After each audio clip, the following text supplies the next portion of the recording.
Eleanor Sterling jabbed a finger at the $50 million jet and let her voice carry across the entire hangar. "You want respect, fine. Fly this jet first, then we'll talk." The whole room laughed.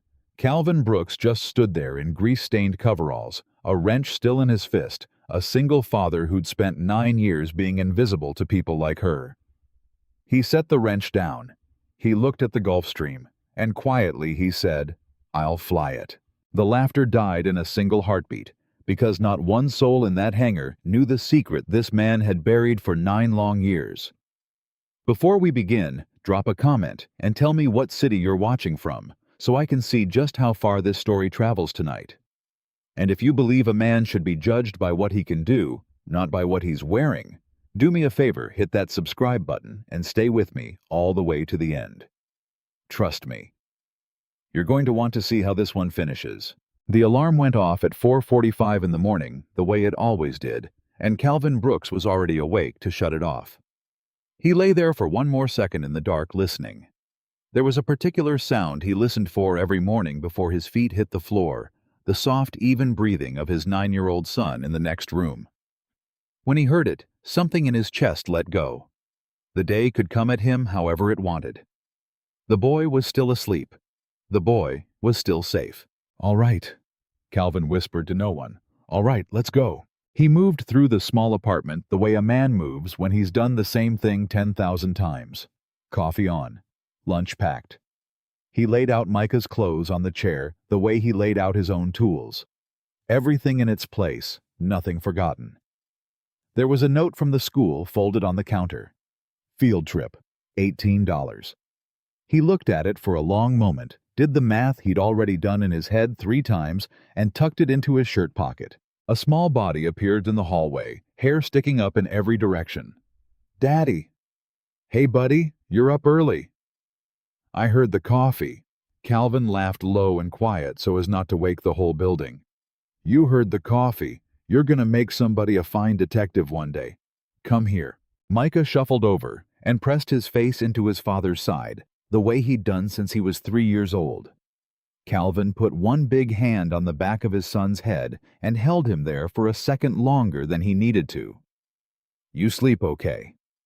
"Mm-hmm. Are you working late again?" "Maybe. Maybe not. Depends on what comes through the hangar."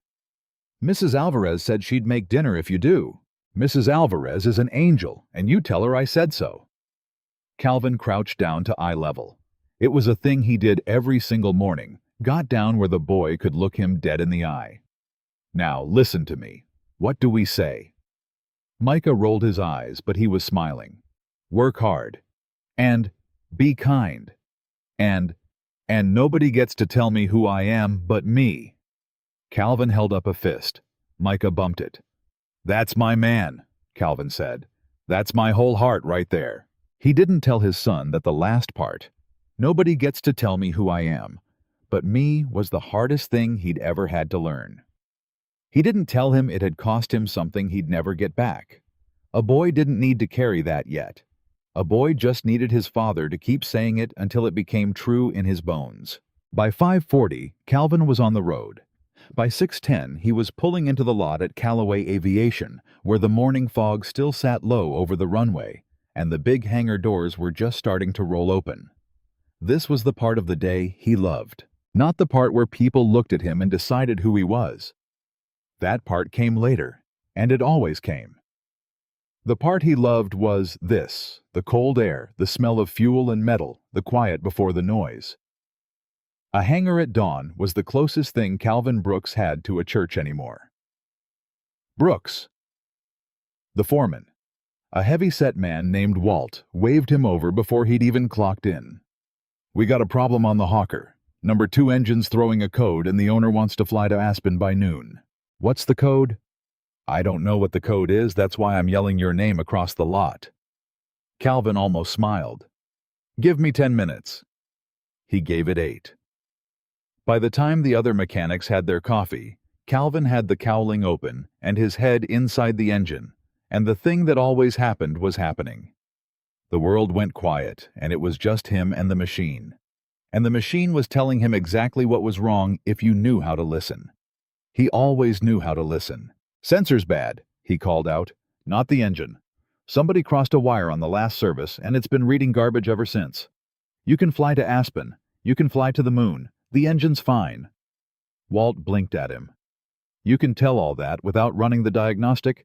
"I ran the diagnostic. It's called my hands and my ears." Calvin wiped grease off his fingers with a rag. "Run yours too if it makes you feel better. It'll say the same thing." A couple of the younger guys exchanged a look.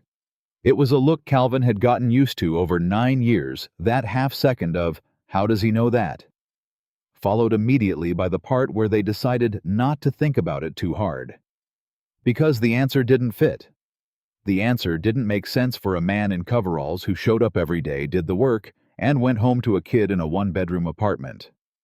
Nobody ever asked Calvin Brooks where he learned the things he knew, and Calvin never told them. By 9 o'clock, the fog had burned off, and the hangar had filled with the ordinary noise of an ordinary day. Calvin had moved on to a landing gear inspection when the radio crackled and Walt's voice cut through the floor. "Heads up, everybody. We got a VIP arrival. Sterling Industries, the big jet." That got people moving. Sterling Industries was the kind of name that made foremen straighten their shirts and made executives at little fields like Callaway start sweating about whether the bathrooms were clean.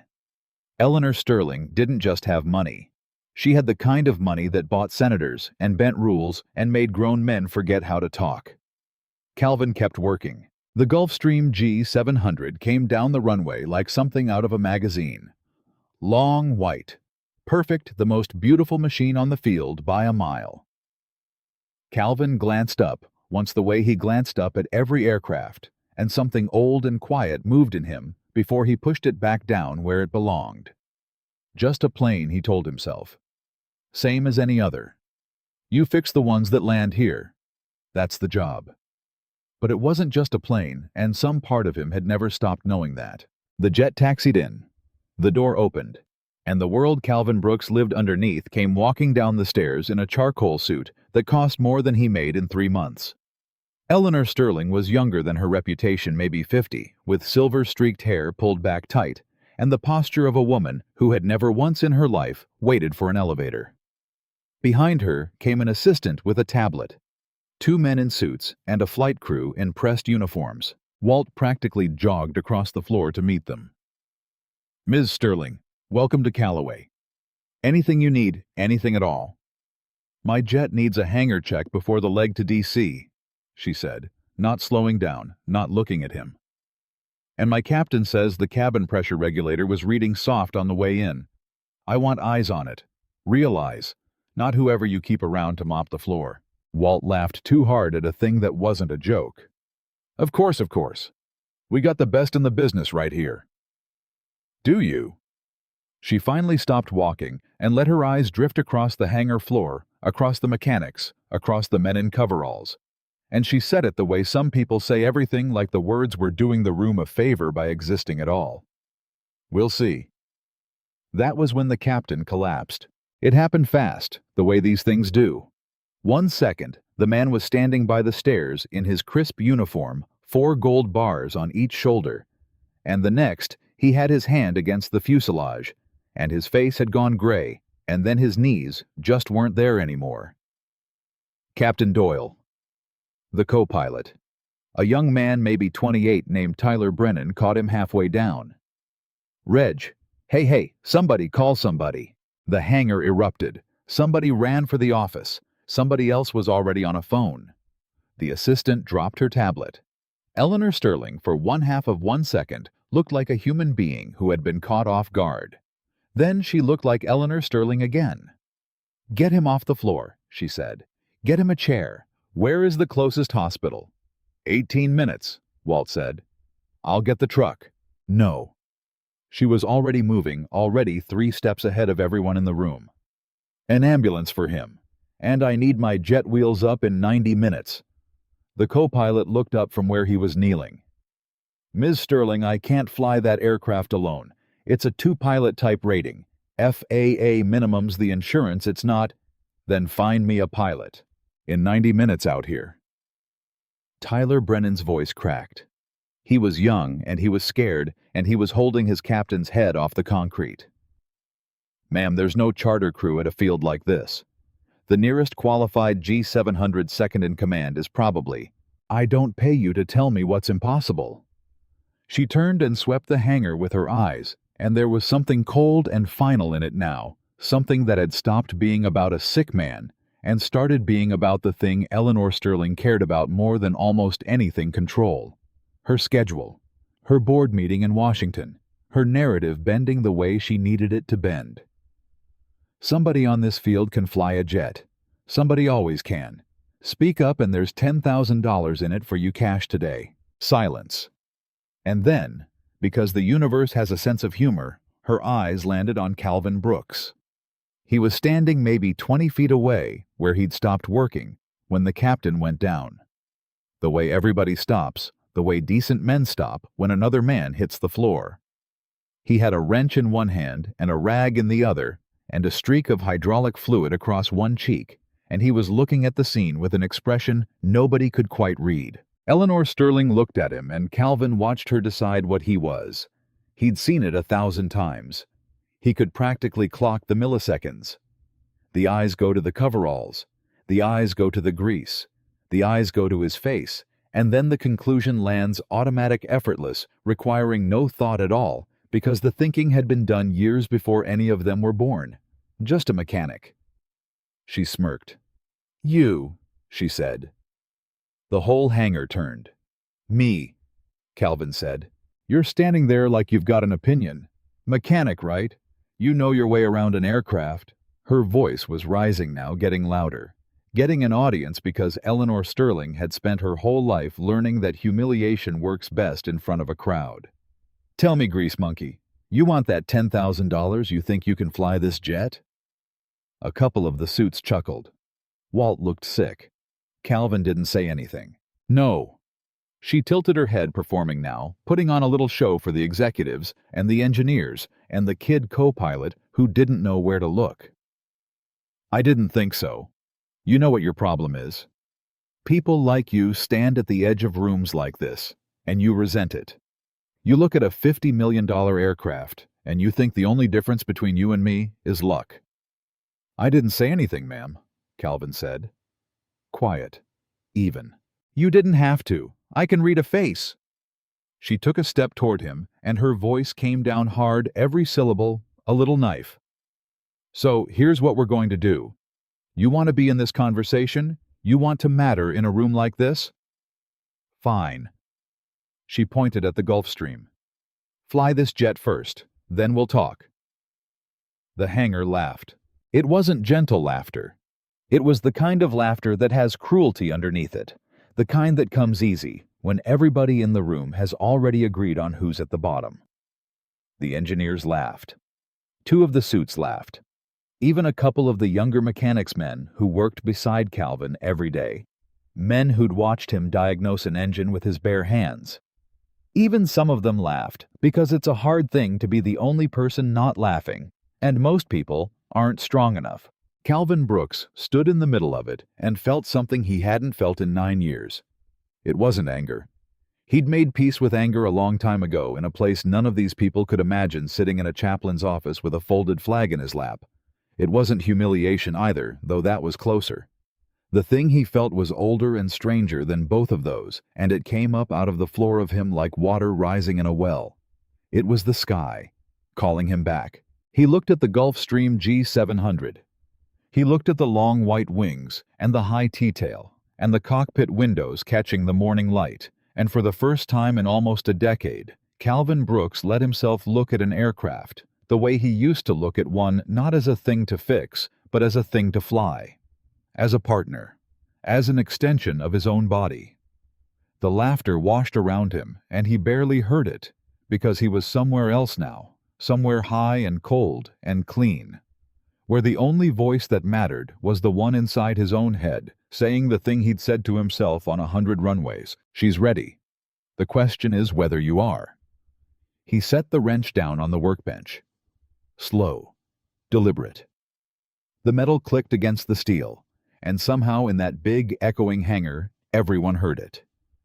He folded the rag and laid it beside the wrench. And then Calvin Brooks looked Eleanor Sterling dead in the eye, and said the 4 words that would change everything. "I'll fly it." The laughter stopped, not gradually. All at once, like a switch had been thrown, like the air pressure in the room had changed. Because there is a way a man says a thing when he's bluffing, when he's wounded, and lashing out and trying to save a scrap of his pride, and everyone in that hangar had heard it 100 times and knew exactly what it sounded like. This wasn't that.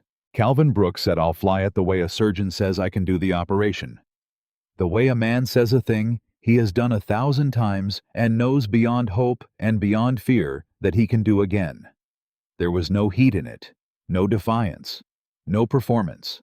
There was just a fact set down on the floor of that hangar as plainly as the wrench he'd just put down.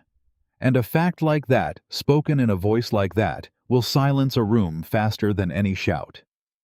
Eleanor Sterling's smirk flickered. "Excuse me, you asked if I could fly the jet." Calvin took 1 step forward. "I said I'll fly it." "You're a mechanic." "You keep saying that." "Because you're standing here in coveralls," she snapped. But something had shifted in her voice, now a thin crack of uncertainty running underneath the steel. "Covered in grease, and you want me to put my aircraft and my crew and my own life in your hands because you've what? Watched some videos, pumped some fuel. Do you have any idea what it takes to fly an aircraft like that?" "Yeah," Calvin said. "I do." "Then you understand why this is insane." "I understand exactly why it sounds that way to you." He didn't raise his voice. He never raised his voice. That was the thing people would remember afterward, the way the man never once got loud. "You want to call somebody, call somebody. Pull up whatever records you can pull up. You've got an assistant standing right there with a tablet in her hands and more money than God. Go ahead, take 5 minutes. I'll wait." The assistant, a sharp-eyed young woman named Dana Mercer, looked up from the tablet she'd just retrieved off the floor. She looked at Calvin. She looked at her boss. And in that look was the first crack in the wall, because Dana Mercer had been doing this job long enough to know the difference between a man who was full of it and a man who wasn't, and every instinct she had was telling her this man wasn't. "Ms. Sterling," Dana said carefully, "do you want me to—" "No," Eleanor said. "Too fast." And there it was. Calvin saw it cross her face before she could hide it, the flash of something close to fear, but not of the aircraft, not of the flight. Fear of being wrong. Fear of the possibility just now opening up in front of her like a trapdoor, that she had stood in front of 40 people and humiliated a man who could do the one thing she desperately needed done and could not do herself. Eleanor Sterling had built an empire on never being wrong out loud. "This is ridiculous," she said, recovering, sweeping it away with one hand. "I'm not putting my life in the hands of a Brennan." She turned to the young co-pilot. "Brennan, you're the professional here. Tell this man what he doesn't understand. Tell him the type ratings, the currency requirements, the simple physical impossibility of a grease monkey walking onto a flight deck, and—" But Tyler Brennan wasn't laughing. The kid had gotten to his feet. The paramedics were already wheeling Captain Doyle toward the doors on a stretcher. He was conscious now, gray, but breathing an oxygen mask on his face, and he turned his head as they rolled him past, and his eyes found Calvin Brooks, and held there for a long, strange moment. But Tyler wasn't watching the captain. Tyler was watching the mechanic, and there was something working behind the young man's eyes, some half-formed memory trying to surface. "Sir," Tyler said slowly. Do I know you? You look—" "You don't know me," Calvin said gently. "Most people don't." "What's your full name?" Calvin hesitated. It was the first hesitation anyone had seen from him, and it lasted exactly 1 second, and in that second a whole life passed behind his eyes, a life he had locked in a box and buried so deep he'd half convinced himself it had happened to somebody else. "Brooks," he said. "Calvin Brooks." Tyler Brennan went very still. "Calvin Brooks," the young man repeated, and then quieter, almost to himself, like a man reading a name off a plaque he'd walked past 100 times. "Captain Calvin Brooks." The word landed in the hangar like a dropped tool. "Captain." Eleanor Sterling's head turned. "What did you say?" Tyler looked between them, the color draining out of his face. I trained at Edwards. Test pilot school prep. There's a name they teach you. There's a story. The Mojave incident. The experimental program, the guy who... He stopped. He stared at Calvin like a man seeing a ghost walk in off the street wearing coveralls. No, that guy's gone. He left. Nobody knows where he... Brennan, Calvin said, and there was something in his voice now that hadn't been there before. A weariness. A door he didn't want opened. Leave it. But it was too late, and they all knew it was too late because the thing about a secret kept for 9 years is that it only takes 1 second to crack it, and the crack had already happened, and now the whole hangar was leaning in to see what was inside. Who is he? Eleanor demanded. She'd turned fully toward Tyler now, the executive in her snapping back into command, except this time the command was pointed at the truth, and the truth was refusing to behave. Brennan, I asked you a question. Who is this man? And Tyler Brennan, 28 years old, standing in a hangar he'd never been to before, next to a captain on a stretcher and a billionaire losing her grip, did the only thing his training had ever taught him to do when the most senior pilot in the room speaks. He stood up straight. Ma'am, he said, if this is who I think it is, then you just asked one of the most accomplished test pilots this country ever produced to prove he can fly a jet. The silence after that was a different kind of silence. Calvin Brooks closed his eyes for half a second. When he opened them, the man who had been standing in that hangar for 9 years, the quiet mechanic, the single dad, the invisible one in the corner, was still there. But something else was there now too, standing up inside him after a long, long sleep. He looked at Eleanor Sterling. She was staring at him. The smirk was gone. The performance was gone. The 2 suits behind her had stopped looking smug and started looking like men who suddenly weren't sure which way the floor was tilting. Dana Mercer had both hands frozen over her tablet, and Walt the foreman was standing off to the side with his mouth slightly open, looking at a man he'd worked next to for 9 years, like he'd never seen him before in his life. You're a test pilot, Eleanor said. It wasn't quite a question. I was a lot of things, Calvin said. Then why? She stopped, started again, and for the first time her voice had lost its edge entirely.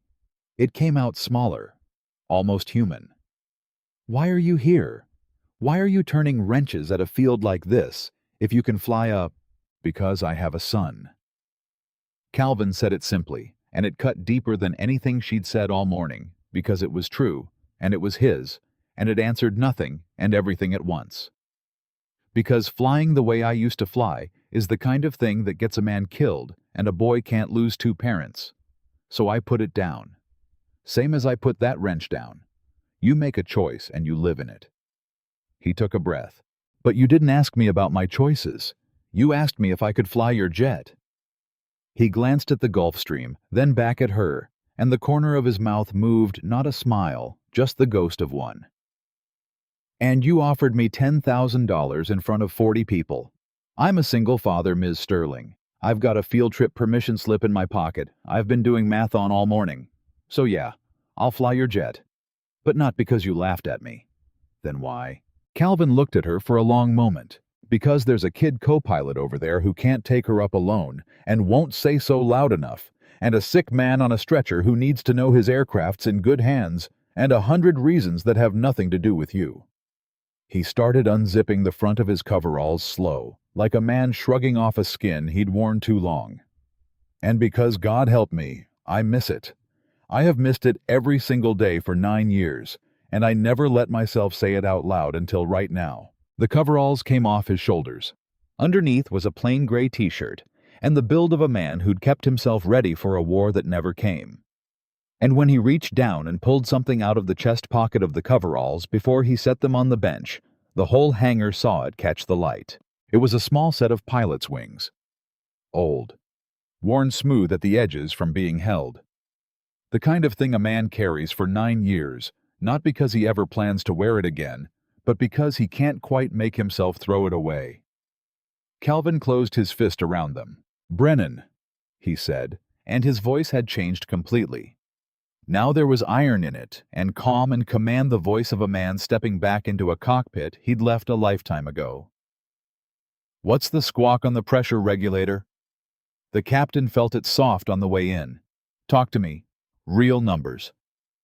And Tyler Brennan, 28, terrified and so relieved he could have wept, snapped to it like a man who had just been handed back his whole career. Reading point too low on cabin differential, Sir Intermittent, started about an hour out. Then it's not the regulator, it's the outflow valve sticking, and it'll seat itself once you've got positive pressure built up at altitude, but you'll watch it like a hawk on the climb anyway. Calvin was already moving toward the jet, every word coming faster and surer, a river finding its old channel. "Walt, I need the keys to my truck moved up front. I need somebody to call Mrs. Alvarez and tell her I'm going to be late picking up my boy. And I need that field trip slip out of my coverall pocket, because if I leave it in there it goes through the wash and Micah misses the zoo." Yeah, Calvin, what is even happening right now?" Walt sputtered. "What's happening?" Calvin said, stopping at the bottom of the air stairs with one hand on the rail. "Is that this lady asked me to fly her jet first." He looked back over his shoulder at Eleanor Sterling, and for the first time all morning, there was something almost like warmth in it, almost like forgiveness. "So I'm going to fly her jet first, and then, like she promised, then we'll talk." He climbed the stairs. Behind him, the hangar that had been laughing 5 minutes ago stood in total absolute silence, and Eleanor Sterling, billionaire, empire builder. A woman who had never once in her adult life been the person in the room who understood the least, watched a man she had called a grease monkey duck his head and disappear into the cockpit of her $50 million aircraft like he'd been born there. Dana Mercer was the first to move. She came up beside her boss tablet, still in hand, and said the words very quietly, just for the two of them. "Ms. Sterling, I looked him up." She turned the screen so only Eleanor could see it. "While you were talking, you're going to want to see this." Eleanor Sterling looked down at the tablet, and whatever was on that screen, it drained the color out of her face the way nothing had managed to do all morning. Not the captain collapsing, not the impossible deadline, not the empire's worth of pressure. She carried every hour of every day. Her hand came up slowly to her mouth. Her eyes moved down the screen line by line, and at the bottom of it, whatever she read there made her close her eyes and stand very, very still. "Ma'am?" Dana said. Eleanor Sterling didn't answer. Up in the cockpit, through the open door at the top of the stairs, Calvin Brooks settled into the left seat. His hands found the panel, not searching, not hunting, but arriving the way your hand finds the light switch in your own house in the dark. Tyler Brennan dropped into the right seat beside him and pulled the door shut, and the kid was breathing fast, and Calvin reached over without looking and put one steady hand flat on the young man's shoulder. "Hey," Calvin said. "Look at me." Tyler looked. "You ever flown with somebody who scared you?" "No, sir." "Good. Today's not going to be the day you start." Calvin took his hand back and rested it on the throttles, and he let out one long, slow breath, the breath of a man stepping off the edge of 9 years of silence and into the only place that had ever truly felt like home. "Now read me the checklist, son, from the top, nice and slow." "Yes, sir." Tyler swallowed. His voice shook on the first word and steadied on the second. "Battery. Battery on," Calvin said. And outside on the floor of a hangar where the laughter had died and the truth was just beginning to surface, 40 people stood watching the most beautiful machine on the field, waiting to see if the man they'd mocked was about to make fools of them all. While a billionaire stared at a tablet screen with her hand over her mouth, and finally understood that she had no idea who she'd just put in the cockpit. Calvin Brooks reached up and flipped the switch. The first engine began slowly to turn. The second engine caught a beat after the first, and the whole airframe came alive under Calvin Brooks's hands with a low, familiar hum that he felt in his teeth before he heard it in his ears. "Both engines stable." Tyler Brennan read off the panel, his voice tight. "Generators online. Hydraulics green." "Green's good," Calvin said. "Keep going." "Flight control, sir. You want me to run the control check, or do you?" "You run it. I'll watch you do it." Calvin's eyes never stopped moving across the glass, taking in numbers the kid couldn't have absorbed in twice the time. "I want you flying this airplane today, Brennan. You understand me? I'm in this seat because the FAA wants 2 type-rated bodies up front and because your captain's on his way to a hospital. But this is your aircraft. You've trained for it. I'm just the old man who's going to sit here and make sure nothing goes sideways. You rid me." Yes, sir." Tyler blinked. "But I'm nobody today. I'm a second set of hands." Calvin reached over and tapped 2 fingers on the kid's yoke. "Run your control check, Captain Brennan." The word captain, handed to a 28-year-old who'd spent his whole short career being the guy on the right, did something to the boy's spine. He sat up. His hands stopped shaking. He moved the controls through their full travel called each one, and Calvin watched him do it and saw underneath the fear a competent young pilot who had simply never once been told he was allowed to be the man in charge. "Controls free and correct," Tyler said. "That's the voice. Keep it." Down on the hangar floor, none of them could hear a word of this. They could only see the jet, its engines spinning up to a clean idle, its anti-collision beacon throwing red light across the concrete in slow pulses. And they could see through the cockpit glass the shape of a man in a gray t-shirt sitting in the left seat, where a captain in 4 gold bars had stood 20 minutes before. Eleanor Sterling still had the tablet in her hand. "Ma'am," Dana Mercer said again, quieter now, "we should board. If we're going, we need to board. He's spinning up." "I read it," Eleanor said. "You read." "I read the file, Dana. I'm not boarding yet." Eleanor's voice had gone strange and flat. She was looking at the cockpit at the back of Calvin Brooks's head, and her mind was doing a thing it had not done in a very long time, which was running backward over the last 20 minutes, trying to find the exact moment she had made the mistake, except she couldn't find one moment because the mistake hadn't been a moment. The mistake had been a lifetime of habit. The mistake had been the smirk. The mistake had been Grease Monkey spoken in front of 40 people, to a man whose record she now held in her hand and could barely make herself read twice. She looked at Walt the foreman, who was hovering nearby like a man who'd watched a car crash and didn't know whether to call for help or run. "You worked with him," she said. "How long?" "9 years, Ms. Sterling. Going on 9 years. "And you didn't know?" Walt rubbed the back of his neck. "Knew he was the best mechanic I ever had. Knew he could hear a problem in an engine before the computer found it. Knew he never missed a day and never raised his voice and never not once told a single one of us where a man learns to do what he does." Walt looked at the jet. "No, ma'am. I didn't know. He didn't want me to know. And looking at it now, I think maybe that was the whole point." Eleanor said nothing. Up front, the radio came alive. Callaway didn't have a tower. It was too small a field for that. So the calls were on the common frequency pilots, talking to pilots. And Calvin keyed the mic, and the voice that came out of him was the last thing on earth that hangar full of people would have expected. It was easy. It was unhurried. It was the voice of a man who had talked to control towers on 4 continents and through 2 emergencies that had made the evening news under other men's names. "Callaway traffic. Gulfstream November 7 Hotel India. Taxiing from the south ramp. Will be departing runway 19er. Any traffic in the area, please advise Callaway." Silence on the frequency. Clear skies. "Brennan," Calvin said. "Bring us out. Easy on the brakes. She's heavier than the trainers. Let her roll." "Yes, sir."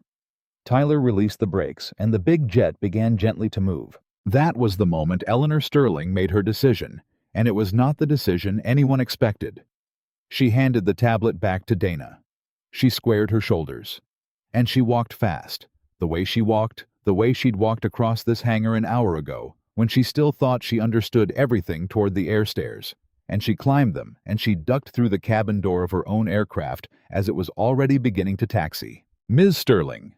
The flight attendant, a calm professional named Renee, half rose from the jump seat. "Ma'am, we're moving. You need to be seated, and—" "I know we're moving." Eleanor didn't sit. She walked up the aisle past the cream leather seats and the burled wood, and the $500,000 of cabin she'd never once looked at twice, and she stopped at the open cockpit door, one hand on each side of the frame, and she looked at the back of Calvin Brooks's head. Brooks.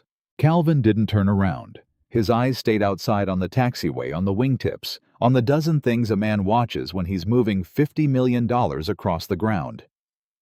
Ms. Sterling, you're supposed to be in a seat with your belt on. I read your file. Good for you. Edwards Air Force Base.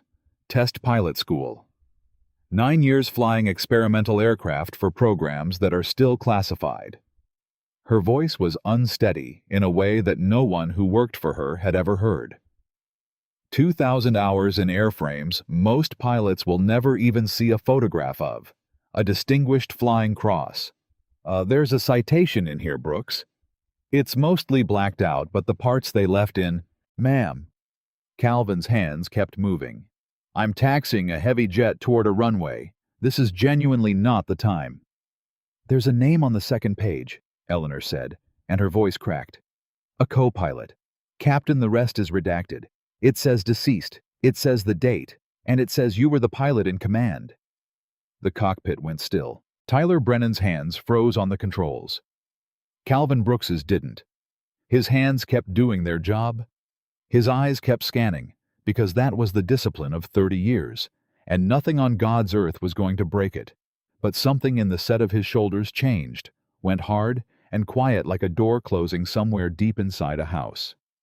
You went looking, Calvin said. I had my assistant pull a public records search. That's all. That's all it took. Eleanor's knuckles were white on the doorframe. 20 minutes ago, I called you a grease monkey. I told you to fly the jet first. I made 40 people laugh at you. And the whole time you're the man who...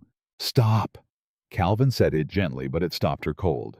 Whatever you read in that file, you don't know the first thing about that day. You read a date and a redaction and the word deceased, and you think you understand it. You don't. So I'm going to ask you to do something you've probably never done, Ms. Sterling. I'm going to ask you to go sit down, put your belt on, and be quiet, because I am about to take this aircraft into the air, and the only thing that matters for the next 2 hours is that everybody on board walks off it in Washington. For a moment, she didn't move. Then Calvin did turn his head just enough to catch her eye in the reflection of the windscreen, and what she saw, there wasn't anger and wasn't shame and wasn't anything she could put a name to. It was a kind of grief so old it had gone calm. It was a man carrying something heavier than her whole empire, and carrying it without complaint, and asking her not asking to let him do his job. Go sit down, Eleanor, he said. It was the first time he'd used her name. Please. She went and sat down. Renee buckled her in, and Eleanor Sterling, who had not been told what to do by another human being in 15 years, sat in the third row of her own jet, with her hands folded in her lap, like a schoolgirl, and stared out the window, and tried to make sense of the fact that the most dangerous and most reassuring person on the aircraft was the man she had publicly humiliated 40 minutes before. In the cockpit, Calvin keyed the mic one more time. Callaway traffic, Gulfstream 7 Hotel India, departing runway, 19er, Callaway. Then to Tyler without changing his tone at all. Okay, Captain, line her up. You're flying. I'm calling. We do this together and we do it by the book. Set takeoff power on my mark, rotate at your VR, and you don't look at me. You don't look at the passengers. You look at your instruments and you fly the airplane. Anything ugly happens. I've got the controls the second I say my airplane, and not 1/2 second before. We clear. Clear, sir? Then let's go to work. Calvin's hand settled over the throttles just behind Tyler's. Brakes set. Spool 'em up. Watch your engine instruments. Good. Good. Power's matched. Release brakes. Here we go. The Gulfstream surged forward. Down the runway, it went faster and faster, the wheels drumming on the center line, the airframe pressing back into both pilots' spines, and Calvin Brooks felt 9 years fall away from him in the space of 9 seconds. He felt it the way you feel coming home to a house you grew up in. Every smell, every sound, every nerve in your body remembering a thing your mind had tried to forget. The speed built. The nose grew light. 80 knots, Calvin called. Airspeed alive and cross-checked. V1, rotate. Tyler pulled back. The nose came up. and the wheels left the ground. For one suspended second, the whole world fell away beneath them, and in the cabin, Eleanor Sterling felt her stomach drop and her hands grip the armrests. And through the open cockpit door, she watched the man in the gray t-shirt sit utterly motionless, except for his eyes, which moved across the panel in a slow, ceaseless circle, missing nothing. "Positive rate," Calvin said. "Gear up. Gear up." Tyler's voice was steadier now. The kid was flying. The kid was actually flying and doing it well, and Calvin let him have it. Let him feel the airplane come into its own as the runway shrank away behind them, and the ground tilted and dropped, and the morning haze swallowed the field. "Nice," Calvin said. "That's a nice rotation. Your captain teach you that?" "Yes, sir, Captain Doyle." "He taught you right. Climb power. Bring the flaps up on schedule. Where are we headed?" "Washington Dulles, sir. Filed for flight level 410. "Then let's go get our altitude." Calvin finally let himself lean back half an inch, the smallest possible easing of a body that had been wound tight for an hour. And Brennan. "Sir." "Breathe. You're doing fine. You did the hard part. Now it's just bookkeeping for 2 hours." But it was not going to be just bookkeeping for 2 hours, and some part of Calvin Brooks, the part that had survived things that killed better men, already knew it. He'd felt the air on the way up. He'd seen the way the haze stacked and curdled off to the northeast, the particular dirty anvil shape of weather that wasn't on anybody's forecast yet because it was building faster than the forecast could keep up. He didn't say anything to the kid. There was no point yet. But his eyes kept drifting to the windscreen to the northeast, to the place where the sky was lying about how calm it intended to stay. In the cabin, the seatbelt sign went off and Eleanor Sterling immediately unbuckled. "Ma'am?" Renee started. "I'll buckle back up the second he tells me to." Eleanor was already moving up the aisle again, but slower this time, almost cautious, and she stopped at the cockpit door and stood there until Calvin acknowledged her with a glance. "You're persistent," he said. "I run a company with 11,000 employees. Persistent is the nicest thing anyone's ever called me." She paused. "I want to apologize." "Don't." "Excuse me. Don't apologize. Not now. Not up here." Calvin's eyes flicked to the weather and back. "An apology you give somebody because you found out they're more impressive than you thought isn't an apology. It's just embarrassment wearing a nicer coat. You didn't owe me an apology because I used to be a test pilot. You owed me one the second you decided a man in coveralls was beneath you, and you didn't know it then, so it wouldn't have been real." He adjusted something on the panel. "If you still feel like apologizing when we're on the ground, and you've had a day to think about it, and you remember I'm a mechanic, same as I was this morning, same as I'll be tomorrow, then you can apologize. And I'll listen." Eleanor was quiet for a long moment. "You're a hard man to do a kindness to," she said finally. "I've had a lot of practice turning them down." Calvin almost smiled. "Most of what people offer me, they're really offering themselves. You want to feel better about laughing at me. I get it. It's human. But I've got a kid to pick up at 3:30 and a permission slip in my coverall pocket back in that hangar, and the only thing I want from you, Ms. Sterling, is for you to go sit down so I can do the job you hired me for 40 minutes ago." "I didn't hire you. I dared you." "Same money," Calvin said. "Go sit down." And she went, but she stopped, halfway turned and asked the question that had been sitting in her chest since the tablet. "The co-pilot in the file? The one who died?" Her voice was careful. "Was he your friend?" Calvin Brooks didn't answer right away. When he did, his voice had dropped to something so low that only Tyler beside him could hear it clearly, and Tyler would remember it for the rest of his life. "He was the best man I ever knew," Calvin said. "His name was Andre Whitlock. We went through the program together. He had a wife and a little girl, and on the day everything went wrong, he had the controls, and I told him to give them to me, and he didn't, because he thought he could save it, and he almost could have. He almost did." A breath.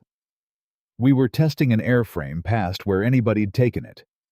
Something let go that the engineers swore couldn't let go. And in the last 4 seconds, Andre Whitlock made a choice. He put that aircraft into a roll that gave me gave me exactly enough room to get out, and it cost him every bit of his own. He saved my life with the last thing he ever did, and he never said a word about it because there wasn't time. And the only reason I know he did it on purpose is that I've flown that exact failure 1,000 times in my sleep since, and there's no way that roll was an accident. The cockpit was silent except for the wind. "So no Ms. Sterling," Calvin said, and now his voice came back up to normal, steady professional, a door closing again. "He wasn't my friend. He was my brother. And I walked away from flying because every time I strapped into a seat after that, I'd look over at the right side and see him there, and I couldn't. I had a son coming, and I couldn't be a man who chased the thing that took my brother. So I put it down. I traded the sky for a wrench and a boy and a quiet life, and I have never once regretted it. Not once.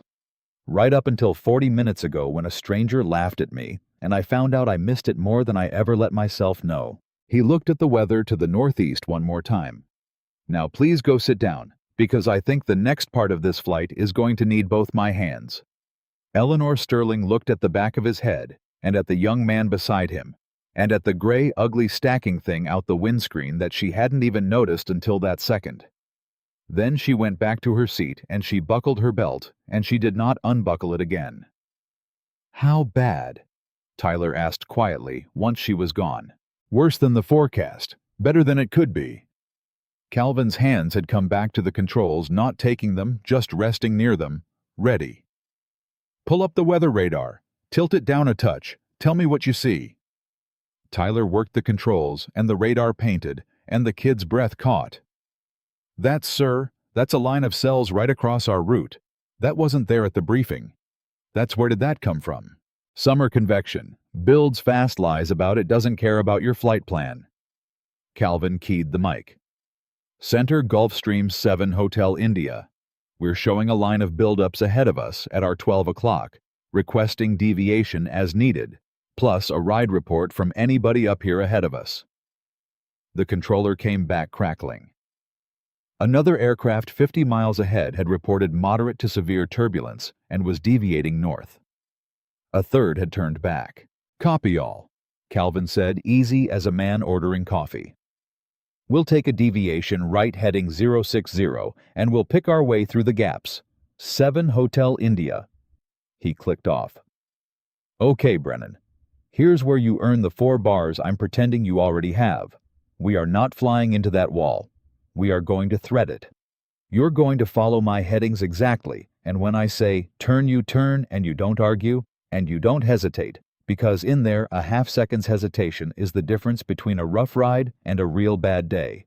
You with me?" "With you, sir." "Tighten your belt. Tell the cabin to sit down and stay down, and then fly the airplane like Captain Doyle taught you." Tyler made the call to Renee.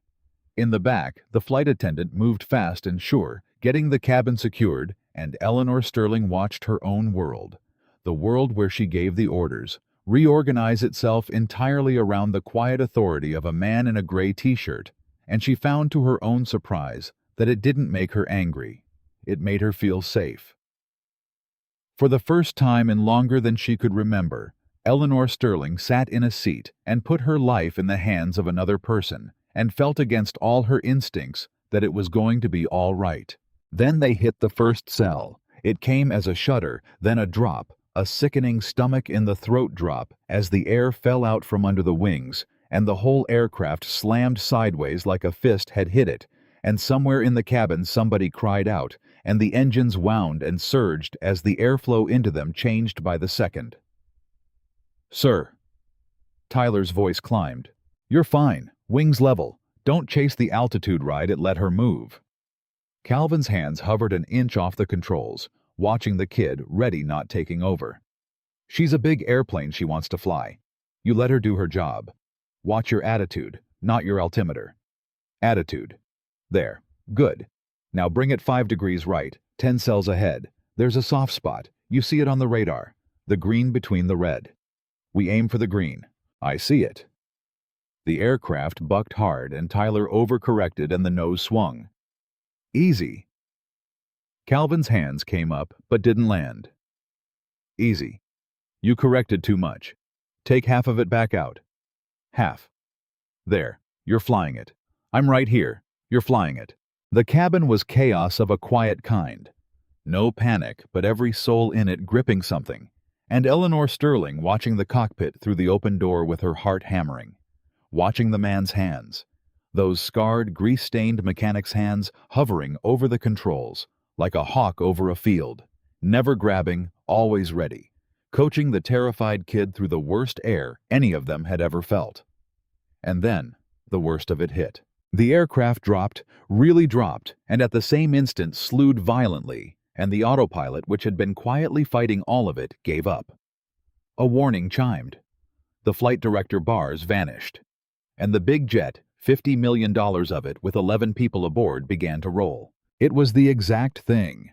It was the exact thing Calvin Brooks had flown 1,000 times in his sleep for 9 years. A control surface, an airflow, a roll, starting where a roll should not start.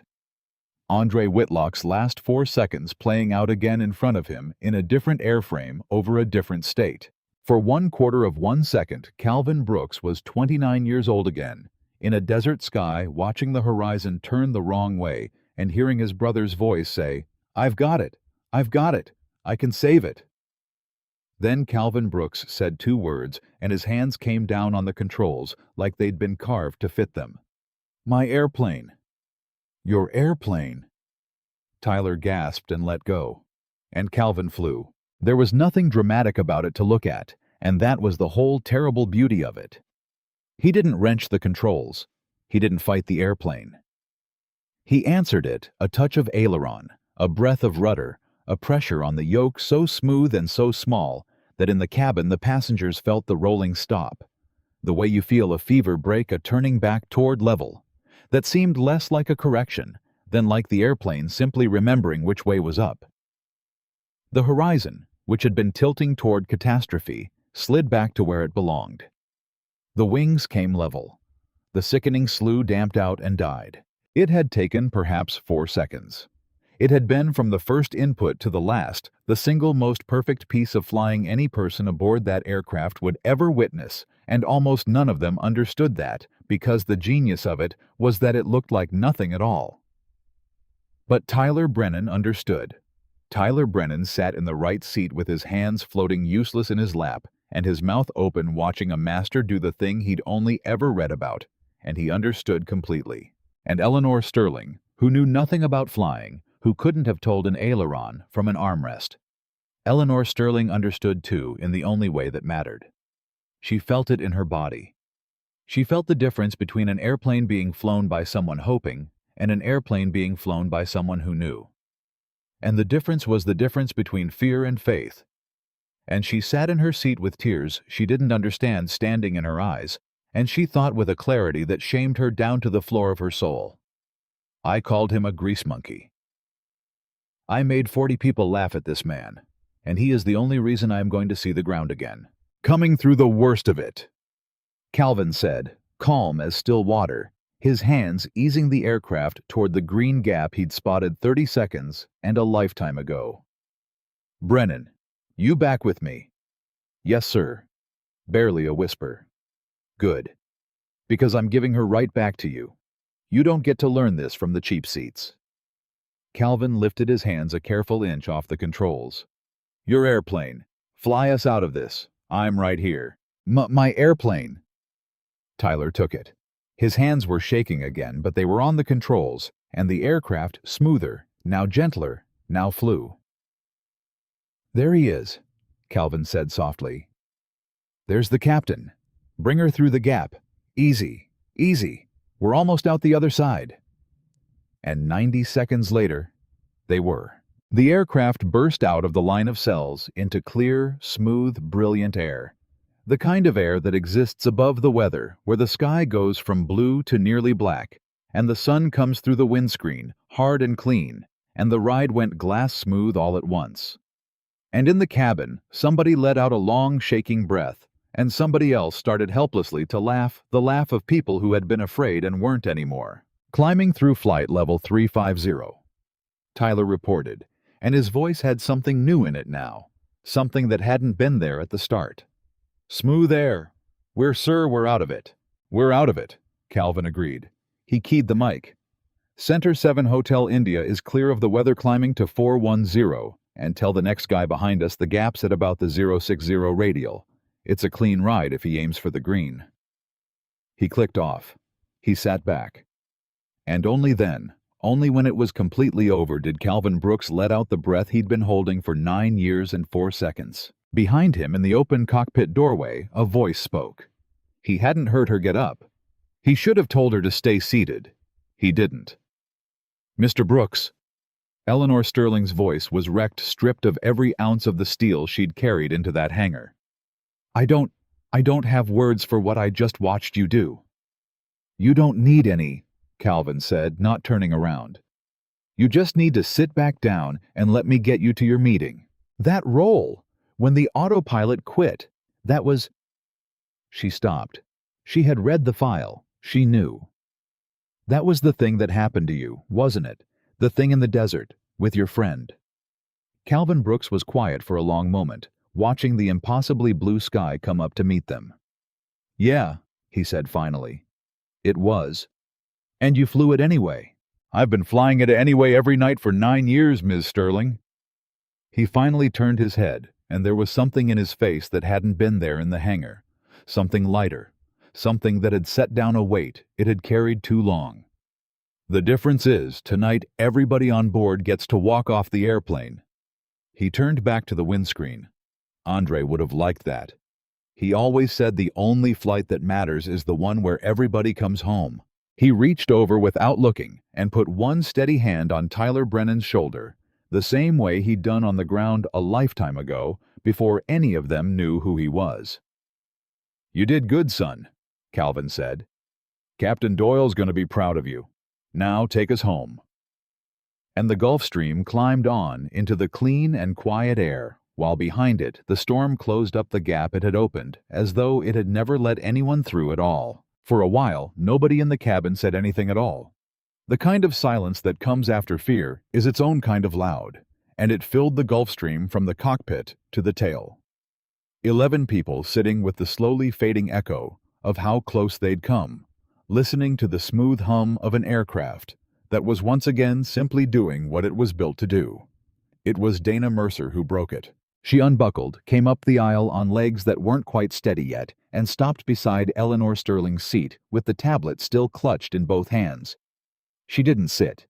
She just stood there, and when she spoke quietly, the way you speak in a hospital. "Ms. Sterling, there's more in the file." "Dana, I don't think now is—" "There's more in the file, and I think you need to read it before we land." Dana glanced toward the cockpit, then back. "Because when we get on the ground, you're going to want to know exactly who you're talking to, and I don't think the man up front is going to tell you himself." Eleanor looked at her assistant for a long moment. Dana Mercer had worked for her for 6 years. She was the most unflappable person Eleanor had ever employed, a woman who'd stared down lawsuits and hostile boards, and a hurricane that grounded the whole company's fleet for a week and never once lost her composure. And right now, Dana Mercer's hands were shaking around that tablet. "Sit down," Eleanor said. "Show me." Dana sat in the facing seat and turned the screen, and the two women bent over it together, heads close, while up front, Calvin Brooks coached Tyler Brennan through the high-altitude cruise checklist in a low, easy voice that drifted back through the open door. "What am I looking at?" Eleanor said. "This is the public version. Most of it's redacted. The programs he flew are still classified, so half of it's just black bars." Dana scrolled. "But this part isn't redacted. This is a citation. It's from after he left the service." She stopped scrolling. "Ms. Sterling, 3 years before you ever heard his name, Calvin Brooks landed a crippled aircraft full of people, and the FAA gave him a commendation for it, and then he asked them to keep his name out of the press, and they did." Eleanor stared at the screen. "What aircraft?" she said. "What people? A regional commuter flight. He wasn't even flying it. He was a passenger, deadheading home from somewhere, sitting in seat 14C. Dana's voice had gone very quiet. "The captain had a cardiac event at altitude. The first officer was a low-time pilot who'd never seen anything like it, and he froze. A flight attendant came down the aisle asking if anybody on board had flying experience, and a man in seat 14C raised his hand. The cabin was very still. 41 souls on board, Dana read. He brought it down in weather on one good engine into an airport he'd never flown into, talking the frozen first officer through every step so the kid could keep his license and his confidence. Everybody walked off. And when the reporters showed up, Calvin Brooks had already left through a side door. He gave a statement to the FAA, asked them to credit the first officer in the official report, and went home. No interviews, no name in the paper, nothing. Eleanor Sterling looked up from the tablet slowly and turned her head toward the cockpit toward the back of a head she had spent the morning despising. "He did it again," she said softly. "He did the exact same thing he just did for us, for complete strangers. And then he disappeared so nobody would know." "There's a note at the bottom," Dana said, "from the first officer on that commuter flight. He found out years later who'd actually saved his life that day, and he wrote a letter and somebody attached it to the public record. You want me to read it?" "Read it." Dana read it and her voice caught twice. The letter was short. It said that the writer had spent 3 years thinking he'd kept his head and brought the airplane down himself, the way everybody told him he had the way. The official report said he had. And that learning the truth had not shamed him but freed him, because it meant the calm voice he'd heard in his ear that day, the voice that said, "You've got this, son. Just fly the airplane." "I'm right here," had been real, had been a gift from a man who wanted nothing in return and made sure to take nothing. The letter ended by saying that the writer had named his son Calvin, and that someday when the boy was old enough, he was going to tell him exactly why. Eleanor Sterling sat back in her seat and pressed 2 fingers against her mouth and looked out the window at nothing for a long, long time. "Ms. Sterling," Dana said. "I want you to do something for me," Eleanor said without turning from the window. "When we land, I want you to find out everything you legally can about a Mrs. Alvarez who lives near Callaway Field, and a 9-year-old boy named He said Micah, and a field trip permission slip for $18. Her voice was rough. Quietly, "I don't want him to know. I want to know what kind of life that man has been living while I've been living mine." "Ms. Sterling, that's—" Quietly, Dana. "Yes, ma'am." Up front, oblivious to all of it, Calvin Brooks was teaching. "Okay," he said. "You're level at 410, you're in cruise, the airplane's flying itself, and you've got 2.5 hours of nothing ahead of you. So let me ask you something, and I want a real answer, not a check ride answer. What scared you back there?" Tyler Brennan was quiet for a second. "Honestly, sir, when the autopilot quit, my mind went completely blank. Everything I trained for just wasn't there." "Good. That's the truth. Hold on to it." Calvin nodded slowly. "You know what the difference is between a pilot and a guy who knows how to operate an airplane? The guy who operates an airplane is fine, right up until the airplane does something he didn't expect. A pilot, a real one, is the guy who's already living in the part where it goes wrong. He's flown the failure in his head so many times that when it finally shows up, it's not a stranger. It's an old enemy he's been waiting for." Calvin's eyes were on the horizon. "Your captain didn't freeze back there because he wasn't on the airplane. You froze because you'd never let yourself imagine it. So from now on, every flight you spend a little time in the bad place. You ask yourself, what's the worst thing that can happen right now, and what do my hands do about it? You do that long enough, son, and the day it shows up, your hands already know." "Is that how you back there? When the roll started, you already knew?" "I knew that roll better than I know my own face," Calvin said quietly. "I've flown it 10,000 times. The only thing I didn't know every single one of those times was whether I'd be able to fly it for real when it came back. And now I know. So you could say you and that storm did me a favor." Tyler looked over at him. "Can I ask you something, sir? And you can tell me to mind my own business." "Go ahead." "Why'd you stop a guy who can do what you just did? Who's done what you've done? Why are you fixing engines at a field like Callaway?" Calvin was quiet for a moment, and the hum of the engines filled the space where his answer should have been. "You got anybody at home, Brennan?" "A girlfriend," We're talking about, yeah, maybe getting married. Kids. Not yet. Then I'm gonna tell you something and you file it away, and someday it'll make sense. Calvin turned in his seat enough to look the kid in the eye.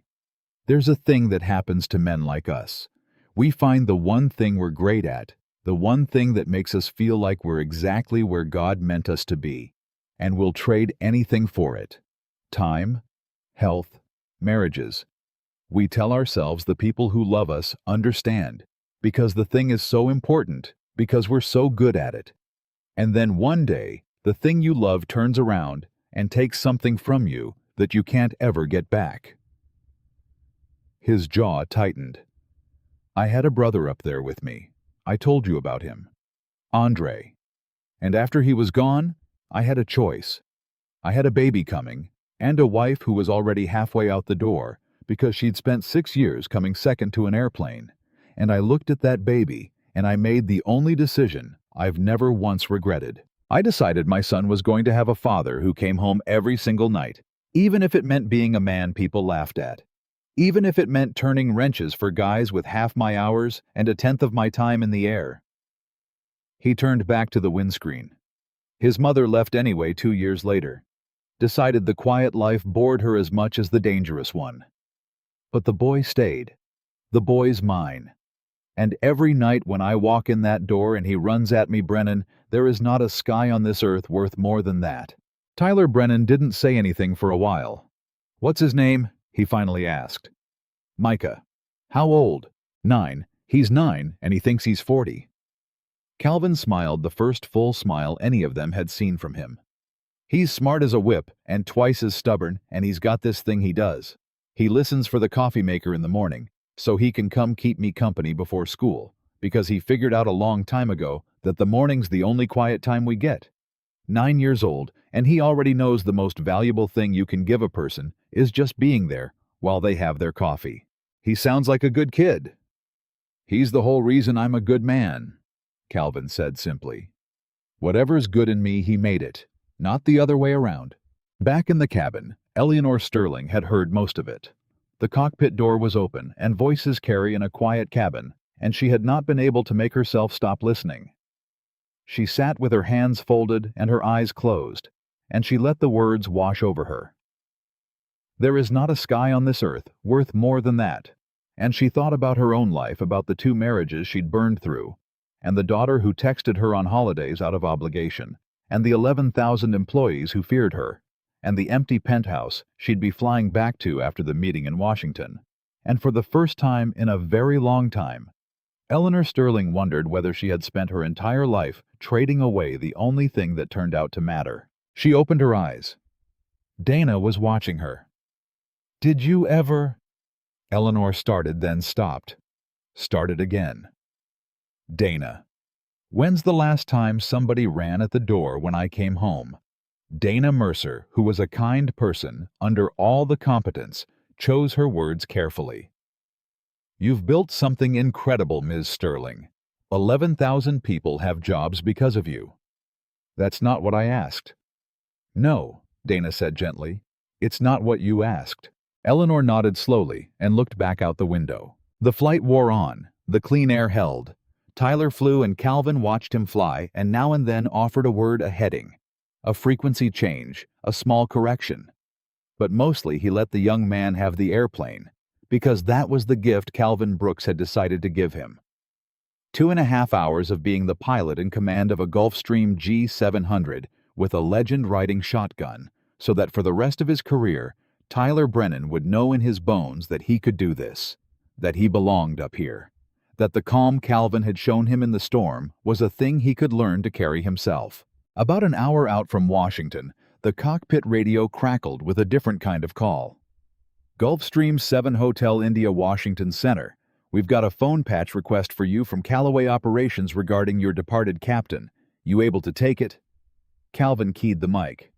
Center 7 Hotel India affirmative, put it through. There was a click and a hiss, and then a voice came through the headset that made Calvin Brooks sit up straight in his seat. A weak voice, a tired voice, but unmistakable. Brooks, that you up there? It was Captain Doyle. Reg. Calvin's voice changed completely. Reg, you old fool, what are you doing on a radio? You're supposed to be in a hospital bed. I'm in the hospital bed. I made him patch me through. Doctors are furious. A weak laugh, then a cough. It was my heart, Brooks. They caught it. I'm gonna be fine. Stents and a lecture and a diet I'm gonna hate. But listen to me. I had to know. They told me you took my airplane up. The mechanic. I thought they were out of their minds. A pause. But it's not, is it? It's not the mechanic. It's you. It's really you. Calvin glanced at Tyler. The kid was staring at him. What do you mean, it's me, Reggie? 22 years ago, Doyle said slowly, and his voice was thick now. I was a first officer on a regional commuter run. My captain had a heart attack at 16,000 feet. I was a kid. I froze up so bad I couldn't remember my own name. And a man came up out of the cabin and sat down beside me, and he put his hand on my shoulder and he said, "You've got this, son, just fly the airplane, I'm right here." The cockpit went absolutely silent. I spent 3 years thinking I landed that airplane, Doyle said. That's what the report said. That's what everybody told me. And then I found out the truth, and I spent the next 19 years trying to find the man who saved my life and 40 other people and walked out a side door without leaving his name. I never found him. I gave up looking. A long breath ragged over the radio. And this morning he was standing in my hangar in a pair of coveralls, and I rolled right past him on a stretcher, and I looked at his face and I thought, I know that face. I know that face. I couldn't place it. I've been lying in this ambulance trying to place it the whole way to the hospital. His voice broke. It was you. In 14C. It was you the whole time. Calvin Brooks closed his eyes. Hello, Reg, he said softly. It's been a long time. You named the kid in your story Calvin, Doyle said, and now he was openly crying over the radio 1,100 miles away in a hospital bed. The first officer who wrote that letter and named his son after the man who saved him. That was me, Brooks. That was me. My boy's 19 now. He's at the academy. He's gonna be a pilot because of what you did when I was too scared to move, and he doesn't even know your real name, and neither did I for 22 years. Tyler Brennan had both hands pressed over his mouth. Renee, the flight attendant, was standing frozen in the cabin doorway. And back in the third row, Eleanor Sterling, who had heard every word through the open door, sat with tears running freely down a face that had not allowed itself to cry in front of another human being in 20 years. Reg, Calvin said, and his voice was thick now too. Reg, you don't owe me anything. You hear me? You flew that airplane. I just sat next to you. You did the flying. That's a lie, and we both know it. It's the truth that matters, Calvin said. You needed to believe you could do it, so you could keep doing it for 22 more years and carry 100,000 people home safe in that time. If I'd taken the credit, I'd have taken that from you. The only flight that matters is the one where everybody comes home, Reg. You came home. Your 40 passengers came home. And every soul you've flown since came home. That's not my record. That's yours. There was a long silence on the radio. Andre used to say that, Doyle said finally quietly. About everybody coming home. I remember reading it. In the part of your file they didn't black out. He did. He said it all the time. And then he proved he meant it. Calvin's hand had drifted to the chest pocket of his t-shirt, where the worn pilot's wings sat against his heart. Go rest, Reg. Let the doctors fix you. You've got a grandkid to spoil one of these days, and a son at the academy who needs his old man around to see him graduate. Everybody comes home, including you. Especially you. Brooks? Yeah, thank you. For both flights. The one 22 years ago, and the one you're flying right now with my crew on board. Doyle's voice steadied, found a kind of peace. Tell Brennan he did good. He's a fine young pilot. Just needs somebody to believe in him. He's got somebody, Calvin said, and looked over at Tyler, who was wiping his face with the back of his sleeve. He's got two somebodies now. Good. That's good. A weak cough. Bring my airplane home, Captain Brooks, and come see me when you can. I owe you about 22 years of beers. I'll bring my boy, Calvin said. He'd like you, Reg. You're stubborn enough to keep up with him. The radio clicked off. The phone patch ended, and for a long moment, nobody in the entire aircraft said a single word. Then Tyler Brennan, 28 years old, turned in his seat and looked at the man beside him, the mechanic, the test pilot, the ghost from a story they teach at flight school, the man who'd saved a frozen first officer 22 years ago and another one that very morning. And he said the only thing he could think of to say. "Sir, I need to say it. It's an honor. It's the honor of my whole life to be sitting in this cockpit next to you. I'll tell my kids about this. I'll tell them I flew with—" "You'll tell them you flew well in a bad storm and brought everybody home," Calvin said gently.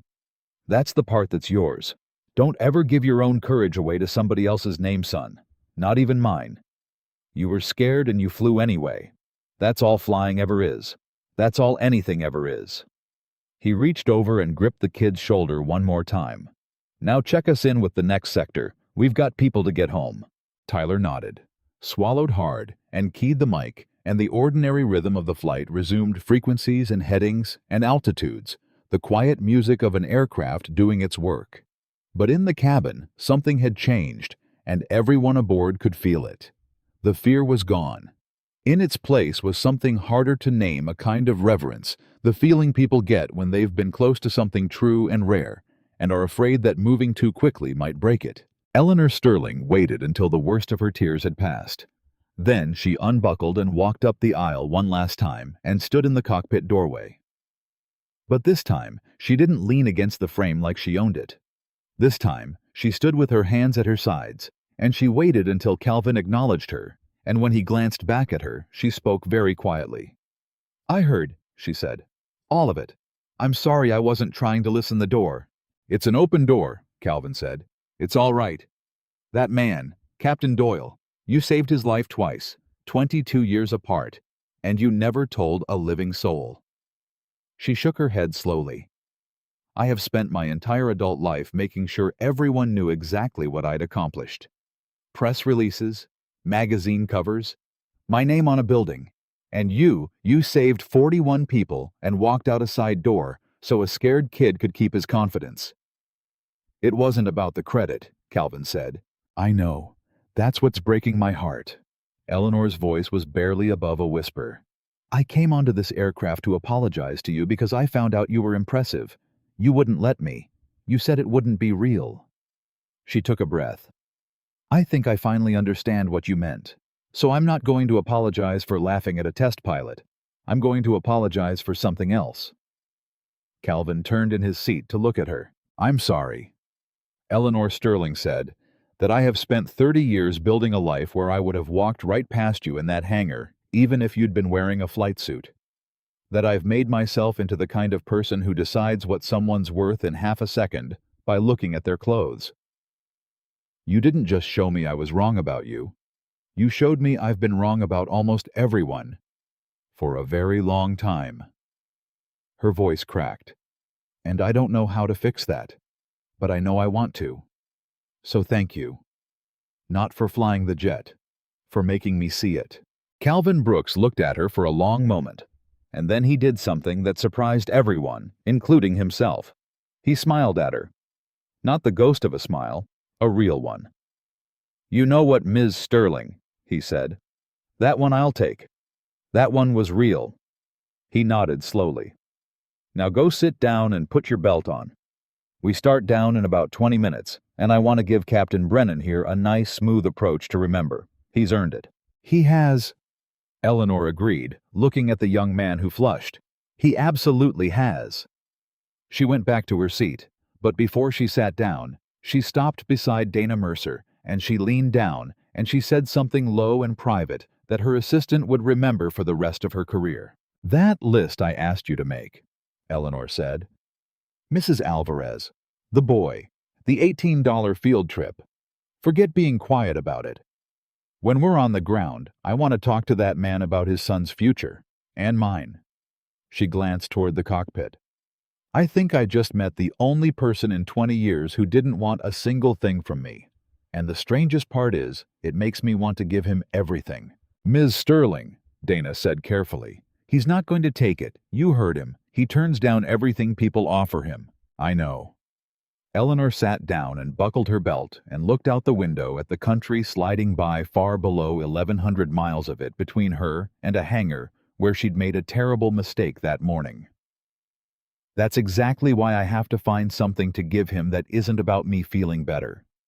She closed her eyes. For once in my life, I have to figure out how to give somebody something they'd actually want. I have no idea how to do that. I've never had to learn. A small broken laugh. 44 years old and a man in coveralls just taught me I never grew up. Up front, Calvin Brooks watched the first hazy outline of the Washington approach appear on the navigation display still far off, still just a promise on a screen. He thought about Micah waiting at Mrs. Alvarez's after school doing his homework at her kitchen table, the way he did every day. His father worked late. He thought about the permission slip in his coverall pocket back in the hangar, $18 he'd already figured out how to find. He thought about Andre Whitlock and Reg Doyle and a frozen kid in a commuter cockpit 22 years ago, and the strange looping way a life comes back around to teach you the same lesson until you finally learn it. And he thought for the first time in 9 years that maybe putting the sky down hadn't meant losing it after all. Maybe it had just been waiting. Maybe the sky was patient. Maybe the things we love don't leave us when we set them down to carry something more important. Maybe they just stand quietly off to the side, the way a good friend stands at a funeral, and wait for the day we're ready to pick them back up. "Brennan," he said. "Sir." "You ever bring a heavy jet down into Dulles?" "No, sir. Never." "Then you're about to learn something your captain couldn't teach you from a hospital bed." Calvin settled his hands near the controls ready, watching the way he'd watched all morning. "And when we're parked and the engines are shut down and those stairs come out, I want you to walk down them first. You hear me? Not me. You're the captain of this flight. You earned that today." "Sir, I can't. That's an order, Captain Brennan." Calvin's voice was warm, but it was iron underneath the voice of a man who'd given 1,000 orders and meant everyone. "Walk down first. Let 'em see who flew you home." And Tyler Brennan, who had boarded that aircraft, a terrified kid that morning, swallowed hard and nodded, and said the only thing there was to say. "Yes, sir."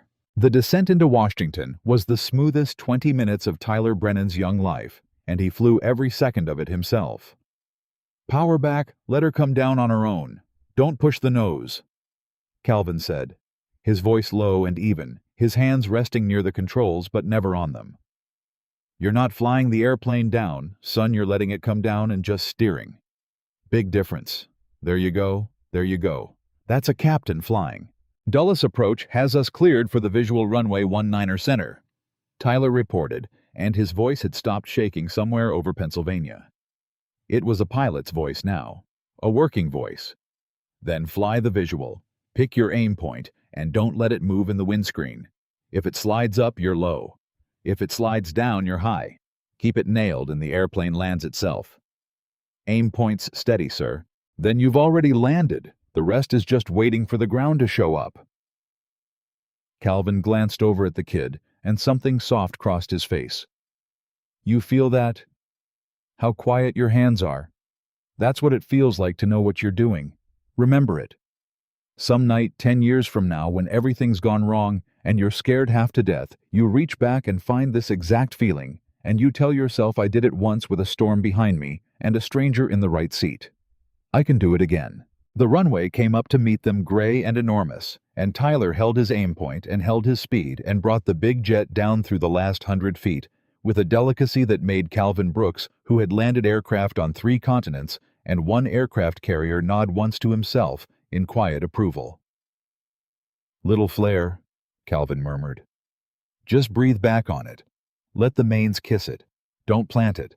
The main wheels touched the runway so gently that back in the cabin, half the passengers didn't realize they'd landed until they heard the engines spool into reverse. "Beautiful," Calvin said. "Beautiful, Brennan. That's the best landing I've seen in years, and I've seen a lot of landings." "That was me," Tyler said, almost laughing, almost crying. "I did that. You did that. Every bit of it." Calvin reached over and gripped his shoulder. "Now bring her off at the next taxiway and let's get these people home." They taxied in. And as the Gulfstream rolled toward the executive terminal, Calvin Brooks looked out the windscreen and saw something that made him go still. There were people waiting. Not a crowd, but more than there should have been for a private arrival. There were two men in suits and a woman with a camera, and standing a little apart from all of them, a tall young man in a midshipman's uniform, ramrod straight, his cover tucked under his arm. "Brennan," Calvin said slowly. "You expecting a welcome party?" Tyler followed his gaze. "No, sir. That's not normal. Ms. Sterling's arrivals are usually just a car." In the cabin, Eleanor Sterling was already on her phone, her voice low and fast, and whatever she was hearing made her close her eyes and press her free hand flat against her chest. "Dana," she said, hanging up. "Did you do this?" "Do what, ma'am?" "There's a young man out there in a Naval Academy uniform." Dana looked out the window, and her hand came up to her mouth. "Ms. Sterling, I swear I didn't. I only made the calls you asked me to make. I called about the boy and Mrs. Alvarez. I never—" She stopped. "Captain Doyle, the phone patch. He said his son's at the academy." "His son is at the academy," Eleanor repeated quietly. "And the academy is in Annapolis, which is 40 minutes from this runway." She turned and looked toward the cockpit, toward the back of Calvin Brooks' head, and her eyes were bright. Reg Doyle made a phone call from his hospital bed. Up front, Calvin had shut down the engines, and the great quiet of an aircraft at rest settled over them. He sat for a moment with his hands in his lap. Then he unbuckled, and he turned to Tyler Brennan. "All right, Captain. This is your moment. Stairs are coming down. You walk down first. I'll be right behind you, but you go first and you go down those stairs like a man who just flew a heavy jet through a storm and brought everybody home, because that's exactly what you are." "Sir, please.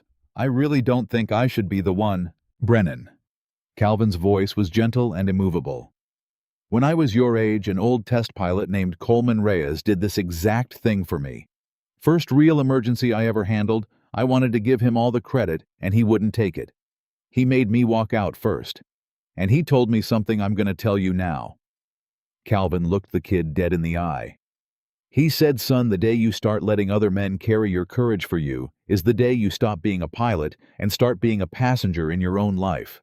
Take your credit. You earned it. And someday you hand it down to some scared kid who needs it more than you need to be modest." Calvin nodded. "So that's what I'm doing. I'm handing it down. Now go." Tyler Brennan stood up. He straightened his uniform. He took a breath. And he walked back through the cabin past the passengers who had been afraid with him and were now safe because of him. And when he reached the door and started down the stairs, he did it with his shoulders square and his head up. A young captain who had earned every inch of the walk. Calvin came down behind him a moment later in his gray t-shirt and his work boots, a mechanic in everything but the truth of what he'd just done. And the second his feet hit the tarmac, the young man in the midshipman's uniform broke from where he'd been standing and walked straight toward him fast, and stopped 3 feet away, and snapped to attention so hard you could almost hear it.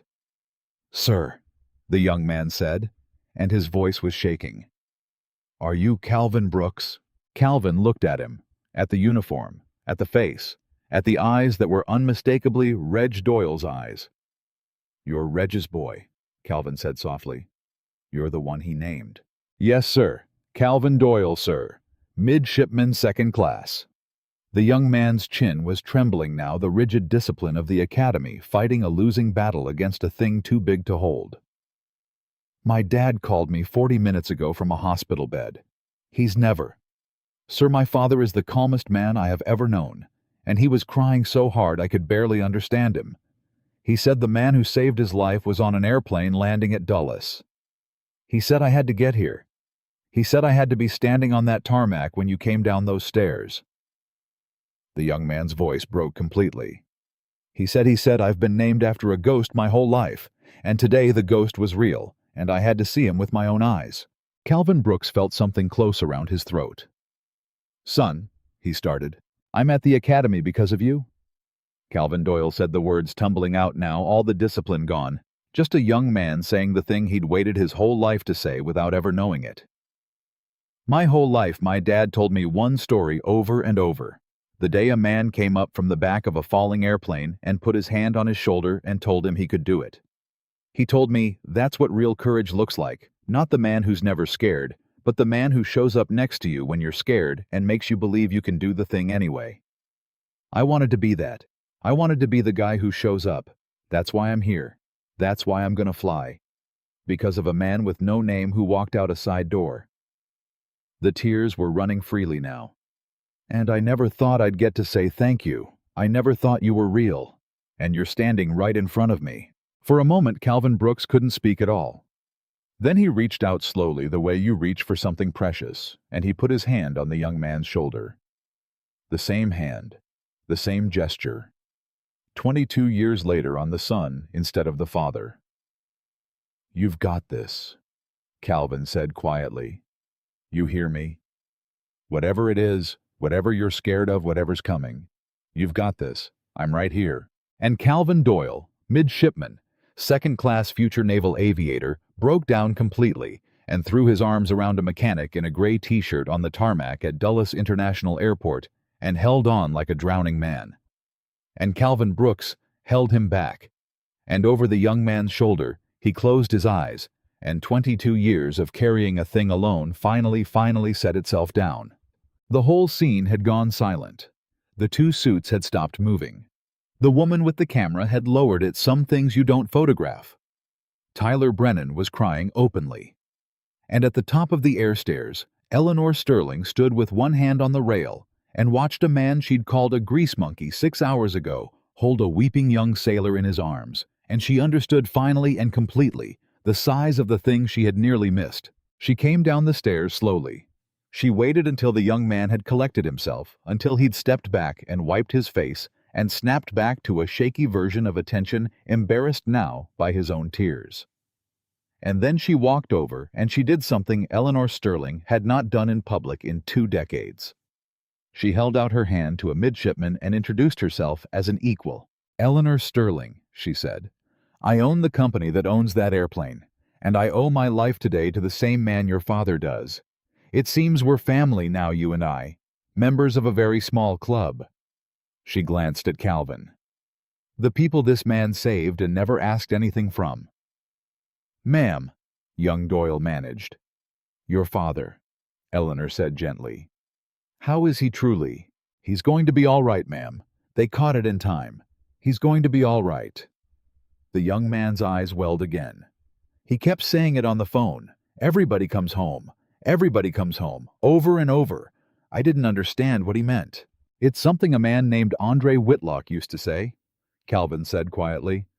"A long time ago. And it turns out he was right about it in ways none of us understood at the time." He looked at the young man, then at Eleanor, then back.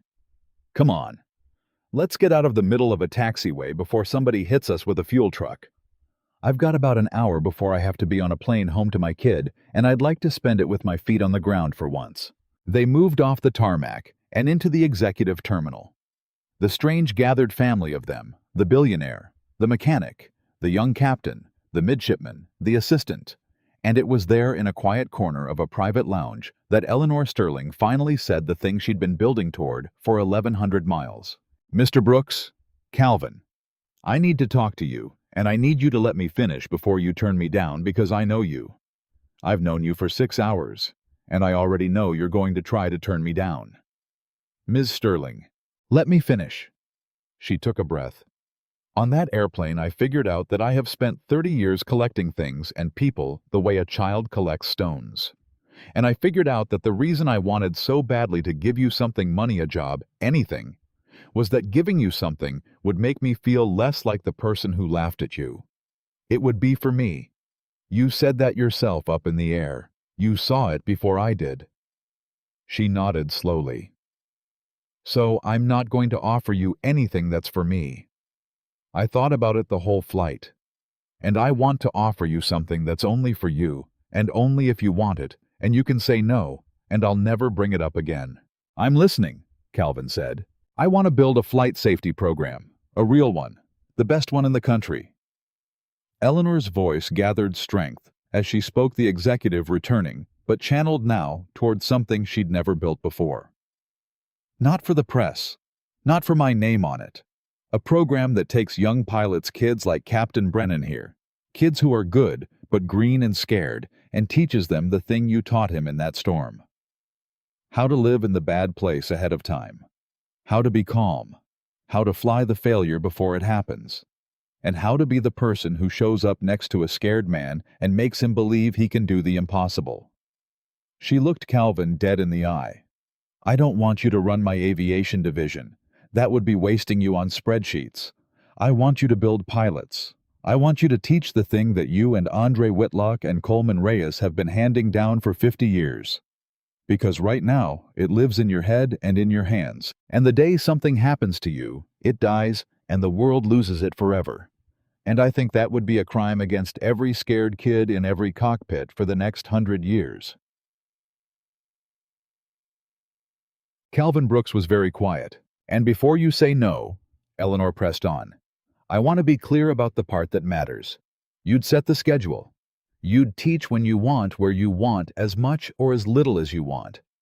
Because I know the only thing in this world that comes before flying for you, and it's a 9-year-old boy who listens for the coffee maker. Her voice softened. I am not asking you to choose between your sun and the sky again, Calvin. I'm asking if there's a way you could have both finally after 9 years. A way to teach what you know and still be home every single night when your boy runs at the door. The lounge was silent. Calvin Brooks looked down at his own hands. The scarred, grease-stained mechanic's hands that had flown a falling jet level 4 hours ago, and for a long moment, he didn't say anything at all. Why? He said finally. Why does this matter to you really? Not the version you'd put in a press release. The real one. Eleanor Sterling was quiet for a moment. And then she told him the truth, which was a thing she did very rarely.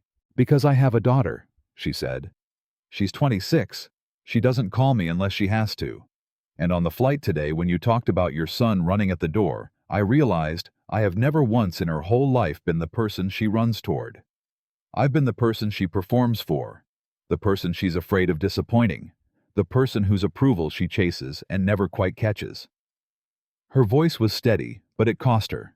I built an empire, and I lost my own child doing it, and I told myself for 20 years that it was worth it, that she'd understand someday, that the work mattered more.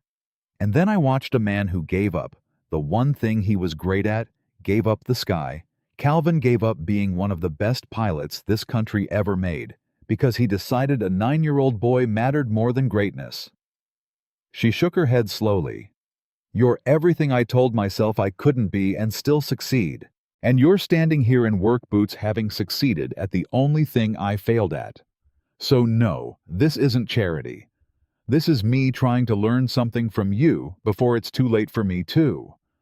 The program is real. But the truth is, I want to be near whatever it is you know.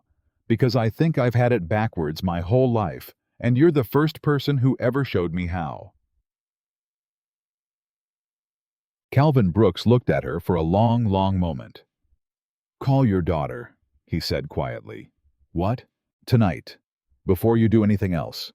Before you build any program, or sign any check, or call any lawyer. Call your daughter, and don't ask her for anything, and don't perform for her, and don't apologize for 20 years in one phone call, because that'll just scare her. Just call her and ask her how her day was, and then be quiet and listen. Calvin's voice was gentle. That's the whole secret, Ms. Sterling. That's the thing you think I know that's so hard. It's not hard.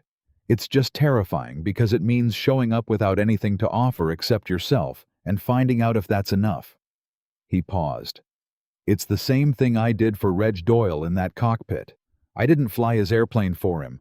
I just sat next to him and let him know he wasn't alone. That's all your daughter wants, to not be alone with you in the room. You don't need me to teach you that. You already know it. You've just been too scared to do it. Eleanor Sterling stood there in the private lounge with tears running down her face for the second time in one day, and she did not try to stop them. And the program? She asked. The program's a good idea, Calvin said. A real good idea. And I'd be lying if I said the thought of teaching it didn't put something back in my chest that's been missing for 9 years. He glanced at Tyler Brennan, then at young Calvin Doyle, at the two young men who were the living proof of exactly what such a program could make. But I've got conditions, and they're not negotiable. Name them. 1. Captain Red Doyle helps me build it. He's got 22 years of carrying people home safe, and a son at the academy, and a heart that just gave him a second chance to spend his time on something that matters. He's earned a seat at this table more than anybody. Done. 2. Brennan here is the first pilot through it. Calvin nodded at the young man who startled. He's already got the most important lesson. He knows what it feels like to be scared and fly anyway, and he knows what it feels like to have somebody believe in him when he didn't believe in himself. That's the raw material. The rest is just ours. Sir, Tyler started. Done? Eleanor said. What else? 3. Calvin Brooks looked at her, and his voice dropped, and this was the one that mattered.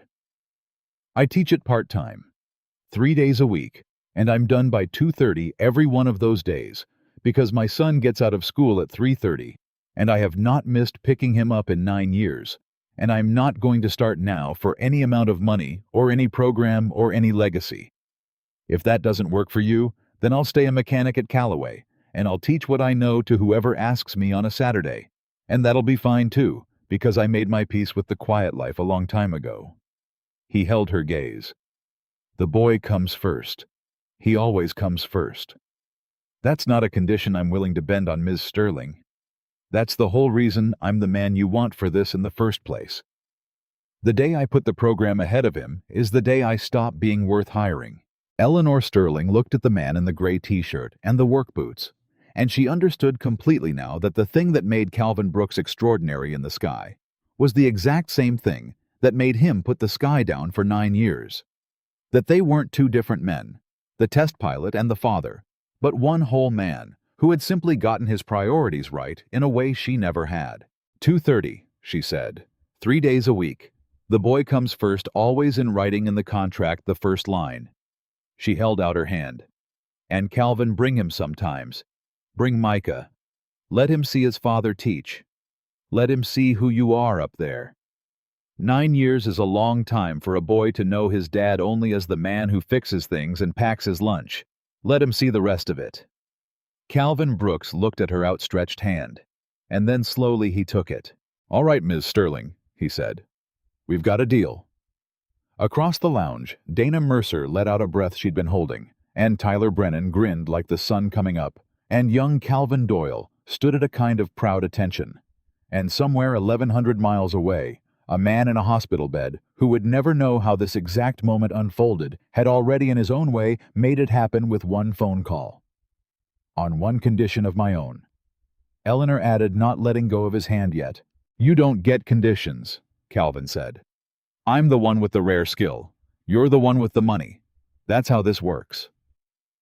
For the first time all day, Eleanor Sterling laughed a real laugh surprised out of her, the laugh of a woman who hadn't been told no in 15 years, and found she'd missed it.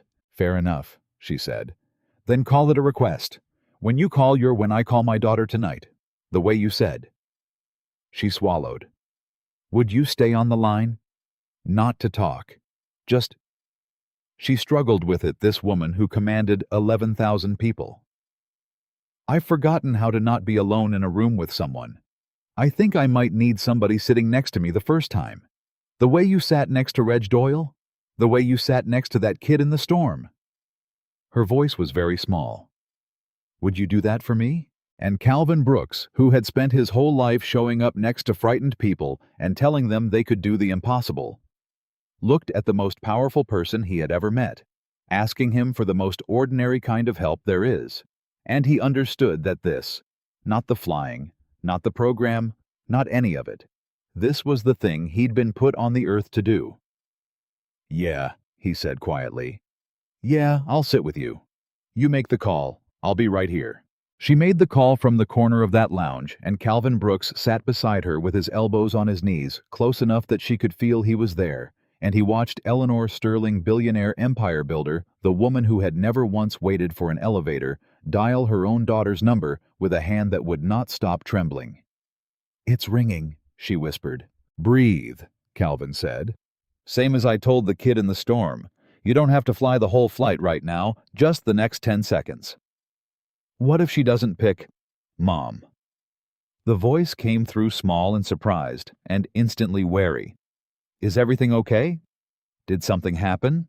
And Eleanor Sterling opened her mouth to say what she always said, something about the company, something about a schedule, some reason, some purpose, some performance, and Calvin Brooks reached over and put one steady hand flat on her shoulder, the same hand he'd put on Reg Doyle 22 years ago and on Reg Doyle's son 4 hours ago, and Eleanor felt it, and she closed her eyes, and she did not say any of the things she always said. "Hi, sweetheart," she said instead, and her voice cracked on the second word. "Nothing happened. I wanted to hear how your day was. That's all. That's the only reason I called. How was your day?" There was a silence on the other end so long that Eleanor was sure the call had dropped. "Mom," her daughter said finally. And now there was something different in her voice. Something young and uncertain and hopeful that Eleanor hadn't heard in 15 years. Are you crying? What's going on? You never call to ask about my day." "I know," Eleanor said. "I know I don't. And I'm not going to explain it all right now because it's a long story, and most of it's me being sorry, and you don't need a speech, you need your mother to just listen. So tell me about your day, Claire. Please, I'm not going to talk. I'm just going to listen. For as long as you want to talk." And Claire Sterling, 26 years old, 1,100 miles away, began slowly and disbelievingly to tell her mother about her day. And Eleanor Sterling listened. She didn't interrupt. She didn't fix anything. She didn't turn it into a lesson or an opportunity or a transaction. She just sat in a corner of an airport lounge with a mechanic's hand on her shoulder and listened to her own child the way she should have been listening for 20 years. And when Claire finished a small story about something that had gone wrong at her job, Eleanor didn't offer to call anyone or fund anything or fix it. "That sounds really hard," she said. "I'm sorry that happened to you.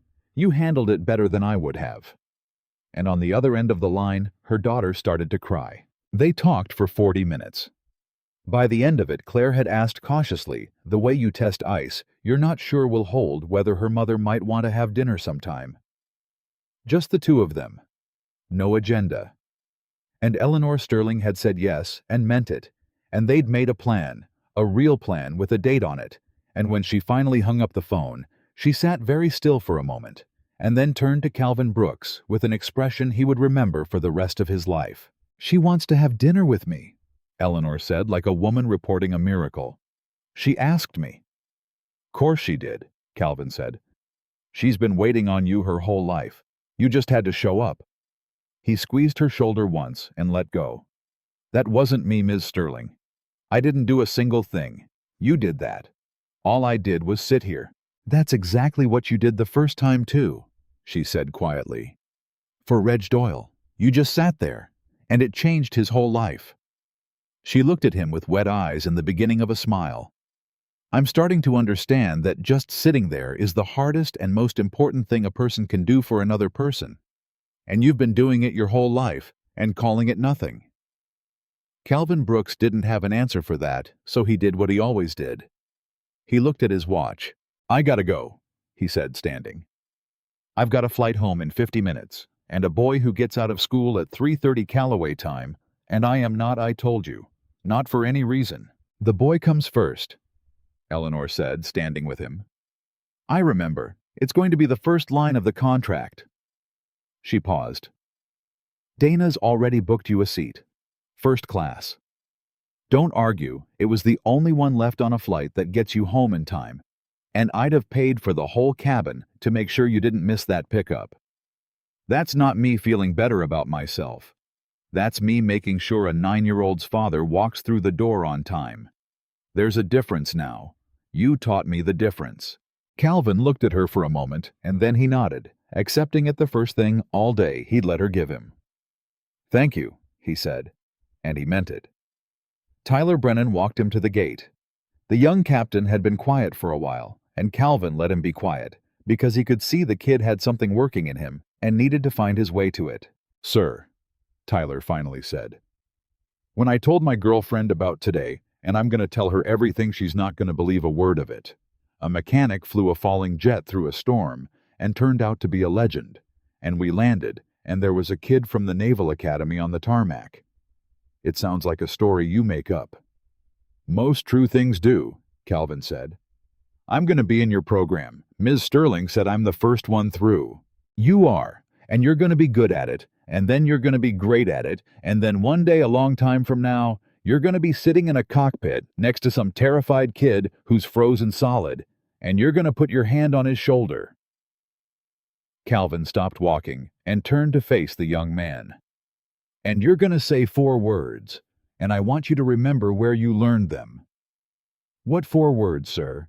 You've got this, son. Calvin put his hand on Tyler Brennan's shoulder one last time. That's the whole inheritance, Brennan. That's everything Coleman Reyes gave me, and everything I gave Reg Doyle, and everything I'm giving you right now. 4 words and a hand on a shoulder. You pass it down. You always pass it down. That's how men like us live forever, not in our names and the kids we hand it to. He gripped the shoulder once hard. Now go home to that girl and tell her you're gonna marry her. Life's short and the sky doesn't care about your plans. Don't waste a day. Tyler Brennan's eyes filled. Yes, sir. Good man. Calvin let go and picked up his bag, and at the gate he turned back one last time. Hey, Brennan. Sir. Best landing I've seen in years. I meant it. Your captain's gonna be proud of you. And then Calvin Brooks walked down the jet bridge and was gone. And Tyler Brennan stood there for a long time, after the door closed, a different man than the one who'd boarded a jet that morning. The flight home was smooth. Calvin sat in a first-class seat he hadn't asked for and watched the country he'd flown over the other direction that morning roll past underneath, and he thought about the strange looping shape of a single day. He'd woken up a mechanic. He'd kept it secret for 9 years. The test pilot underneath the coveralls, the grief he carried, the brother he'd lost, the sky he'd put down. And in the space of one morning, a stranger's cruelty had cracked the whole thing open, and out of the crack had come not the thing he'd feared, not the loss and the danger, and the long fall back into a life that had nearly killed him, but Reg Doyle's voice on a radio. A young man weeping on a tarmac. A scared kid who'd learned he could fly. A broken woman calling her daughter. A program that might someday hand his and Andre's and Coleman's whole inheritance down to 1,000 pilots not yet born. The sky hadn't taken anything from him after all. He'd been wrong about that for 9 years. The sky had been holding it all in trust, waiting for the day he was ready to come back and pick it up. The plane landed at Callaway at 2:55. Calvin had the bag over his shoulder before the seatbelt sign went off, and he was through the terminal and into his truck by 3:05.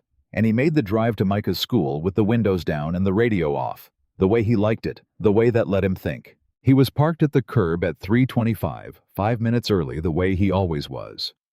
The bell rang at 3:30, and the doors opened, and a flood of kids came pouring out. And Calvin Brooks watched the doors, the way he'd watched the instruments in the storm.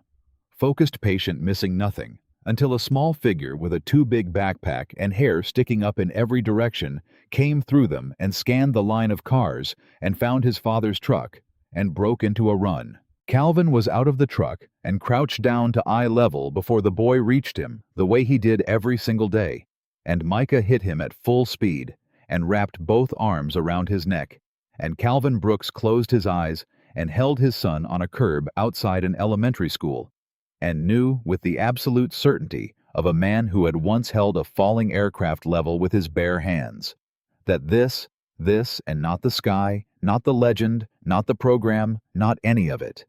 This was the great accomplishment of his life. "Hey, buddy," he said into the boy's hair. "How was your day?" "It was good. Mrs. Peterson said I did the best on the multiplication test in the whole class." Micah pulled back beaming, and then his face went serious in the way 9-year-olds get serious. "Daddy, you smell like an airplane." Calvin laughed. "Do I?" "You smell like jet fuel. Were you flying?" The boy's eyes went wide. "Did you fly a plane?" And Calvin Brooks crouched there on the curb, looking at his son's face, and he made a decision that 9 years of silence had never let him make before. "Yeah, buddy," he said quietly. "I did. I flew a plane today." "You can fly planes?" Micah's voice climbed into pure astonishment. "Like a real plane with people in it. A real plane, with people in it. A big, beautiful one." Calvin smoothed the boy's wild hair down with one hand. "Turns out your old man used to fly planes for a living a long time ago. Before you were born. I was real good at it too." "Why'd you stop?" And there it was. The question Tyler Brennan had asked at 41,000 feet.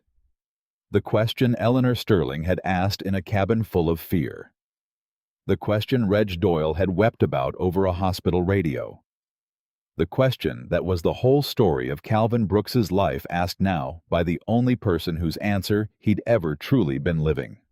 Calvin looked his son dead in the eye. "Because I had you," he said simply. "And I decided that being your dad was the best thing I could ever do with my whole life. Better than flying. Better than anything.